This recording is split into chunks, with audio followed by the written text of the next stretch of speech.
championship was on the line. The game would begin in 1 hour, so the coach gathered his players in a circle for their pregame pep talk. Okay, boys, he said, we've come a long way this season. We've won some really big games, some tough games where I've seen you guys come back when it looked like all was lost. But tonight, fellas, this is the championship game. Why, his players let out a war whoop and a cheer that could be heard all the way through the stadium. In a few minutes from now, the coach continued, it will be all on the line. And you know very well that someone is going to leave this stadium a winner and someone a loser. So to protect yourselves from becoming disappointed, I'm suggesting you don't really expect too much tonight. Well, he paused and he bit his lip, and looked at the floor, and why, his players, they were stunned, and they looked at each other, forlorn. Well, the coach went on, he whimpered, chances are we're not going to win tonight. Well, I expect right out of the beginning, we'll fumble the ball, we'll turn it over several times, and we'll probably allow the other team to get a big lead on us. But fellas, that's just the way it is sometimes. So go out there and go ahead and play hard. But don't really expect too much. I mean, what's so bad about second place?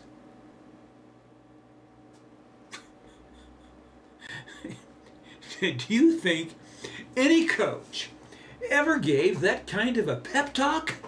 Why, of course not. That is the most absurd story I have ever heard or ever written. But it serves as an example of the way some people talk to themselves. They constantly remind themselves that success is for the other person, that happiness is elusive, and that if something can go wrong, why, it surely will. Maybe they were taught not to ask for more or to be satisfied with what they had, lest they appear impolite or greedy or demanding. Maybe their parents wanted to protect them from disappointments that life brings by never encouraging them to excel at anything. Now here's the deal. Listen to me. You usually get what you expect. If you wake up in the morning expecting it to be a good day or a bad day, either way, you'll probably be right.